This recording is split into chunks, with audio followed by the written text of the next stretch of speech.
नमस्कार, मैं हूं आपके साथ रोहित। देश को जल्दी ही नए राष्ट्रपति मिलने वाले हैं। राष्ट्रपति रामनाथ कोविंद का कार्यकाल खत्म होने वाला है। 18 जुलाई को देश में राष्ट्रपति चुनाव होने वाले हैं। 21 जुलाई को परिणाम आएंगे। एनडीए के उम्मीदवार द्रौपदी मुर्मू हैं, जबकि यूपीए की तरफ से यशवंत सिन्हा हैं। ऐसे में राष्ट्रपति चुनाव से जुड़े कई दिलचस्प किस्से अब सामने आ रहे हैं। 2002 का राष्ट्रपति चुनाव कई मायनों में खास रहा था। तब देश के दो धुर विरोधी पार्टियां एक मत हो गई थी और एक दूसरे का समर्थन करते हुए देश का राष्ट्रपति चुना गया था और देश को राष्ट्रपति के रूप में अबुल पाकीर जैनुलाब्दीन अब्दुल कलाम मिले थे। बता दें कि जून 2002 में राष्ट्रपति चुनाव के लिए उम्मीदवारों पर विचार विमर्श करना शुरू हुआ था। कांग्रेस के नारायणन को ही दोबारा राष्ट्रपति बनाने के पक्ष में थी, लेकिन अटल बिहारी वाजपेयी नारायणन के पक्ष में नहीं थे, क्योंकि पिछले 4 सालों में बार बार वाजपेयी सरकार को वो परेशानी में डालते आए हुए थे। इसीलिए एनडीए पीसी अलेक्जेंडर को अपना उम्मीदवार बनाना चाहते थे। मतलब एपीजे अब्दुल कलाम किसी की लिस्ट में नहीं थे। नारायणन का पक्ष एक बार फिर से मजबूत होता दिख रहा था। वाजपेयी कोई भी रिस्क नहीं लेना चाहते थे। इसीलिए वाजपेयी और आडवाणी ने तय किया कि ऐसा उम्मीदवार उतारा जाए जो किसी भी तरफ की विचारधारा में लीन ना हो। वाजपेयी आडवाणी ने जॉर्ज फर्नांडिस, प्रमोद महाजन, एम वेंकैया नायडू और जसवंत सिंह को उम्मीदवार तय करने का जिम्मा सौंप दिया। पहली बैठक में 3 नाम तय हुए। ये नाम थे पीसी अलेक्जेंडर, शिवसेना प्रमुख बाला साहब ठाकरे और एनसीपी अध्यक्ष शरद पवार। अलेक्जेंडर के नाम पर सहमति बनती इससे पहले ही सहयोगी चंद्रबाबू नायडू ने कहा कि वो इसके पक्ष में नहीं होंगे। नायडू ने कहा कि सर्वसम्मति वाला उम्मीदवार ढूंढा जाए और बिना मेरी सहमति के नाम तय न किया जाए। तब चंद्रबाबू नायडू का केंद्र में बहुत बड़ा नाम था और दखल भी था। चंद्रबाबू नायडू की सलाह पर कांत के नाम पर चर्चा शुरू हुई। सहयोगी पार्टियां टीएमसी, बीजेडी ने साथ देने से कांत का मना कर दिया। बाला साहब ठाकरे ने तो यहां तक कह दिया कि अगर कांत को उम्मीदवार बनाया तो शिवसेना गठबंधन तोड़ लेगी। वाजपेयी और आडवाणी संकट में आ गए। फिर अलेक्जेंडर के नाम पर विचार हुआ। चंद्रबाबू नायडू को मनाया गया। बात किसी तरीके से बन गई। तय हुआ कि 7 जून 2002 को नाम का ऐलान कर दिया जाएगा। वाजपेयी आडवाणी ने तो अलेक्जेंडर को फोन करके बधाई भी दे दी, लेकिन वेंकैया नायडू ने कह दिया कि अलेक्जेंडर के नाम का ऐलान नहीं किया जाएगा। एनडीए और बीजेपी वेंकैया नायडू को नाराज नहीं करना चाहती थी, लेकिन फिर माहौल ऐसा बन गया कि नाम का ऐलान जल्दी ही करना था।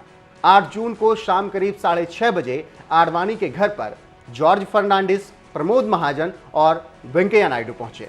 यहां एपीजे अब्दुल कलाम के नाम पर चर्चा हुई और बात बन गई। प्रधानमंत्री अटल बिहारी वाजपेयी भी इस नाम से सहमत हुए, लेकिन चंद्रबाबू नायडू का पेंच फंस रहा था। वाजपेयी ने चंद्रबाबू को मनाने के लिए फोन मिलाया। पीएम का फोन गया तो बात यहां भी किसी तरीके से बन ही गई। यूपीए भी अपने रणनीति में लगातार लगी रही। उसे एहसास भी नहीं था कि एनडीए इतना बड़ा उलटफेर कर देगी। आम सहमति बनने के बाद 9 जून को पूरी तरीके से तय हुआ कि डॉक्टर कलाम को ही एनडीए उम्मीदवार बनाएगी। कलाम साहब को जानकारी देने के लिए सोचा गया, लेकिन उनका फोन नंबर किसी के पास नहीं था। कलाम साहब का नंबर खोजा जाना शुरू हुआ।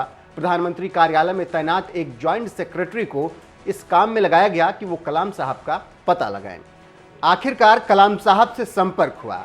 प्रधानमंत्री अटल बिहारी वाजपेयी ने उनके सामने राष्ट्रपति के लिए प्रस्ताव रखा। बड़ी ही विनम्रता से कलाम साहब ने पीएम की पेशकश स्वीकार कर ली। एनडीए ने सबको चौंकाते हुए अबुल पाकीर जैनुलाब्दीन अब्दुल कलाम के नाम का ऐलान कर दिया।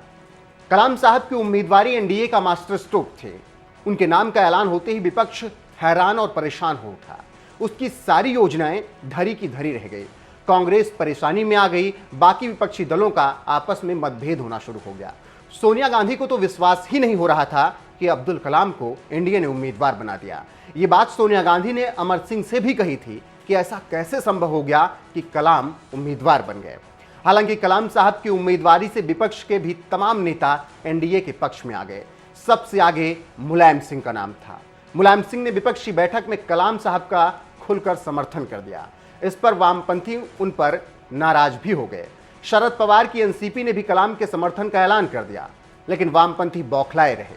इस पर अमर सिंह ने उस वक्त कहा था, लोग कलाम से खुश हैं, लोग पॉलिटिकल क्लास से अब आगे सोच रहे हैं, लोग किसी पॉलिटिकल चेहरे को नहीं देखना चाहते हैं।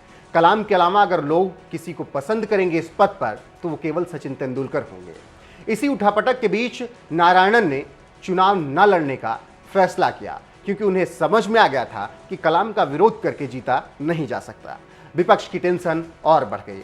लेफ्ट दलों ने लक्ष्मी सहगल को उम्मीदवार बनाकर कलाम साहब के सामने उतार दिया, लेकिन यह महज औपचारिकता थी, क्योंकि कलाम साहब को तमाम विपक्षियों का भी साथ मिला और 25 जुलाई 2002 को जब परिणाम आए तो डॉक्टर अब्दुल पाकीर जैनुल आबदीन अब्दुल कलाम भारत के नए राष्ट्रपति बन गए और इस तरह से मिसाइल मैन भारत के शीर्ष पद पर पहुंचे और सबको गौरवान्वित भी किया। यह अटल बिहारी वाजपेयी की भी बड़ी जीत थी। फिलहाल आपको कलाम साहब के राष्ट्रपति बनने का यह सफर कैसा लगा, कमेंट में अपनी राय हमें जरूर बताएं।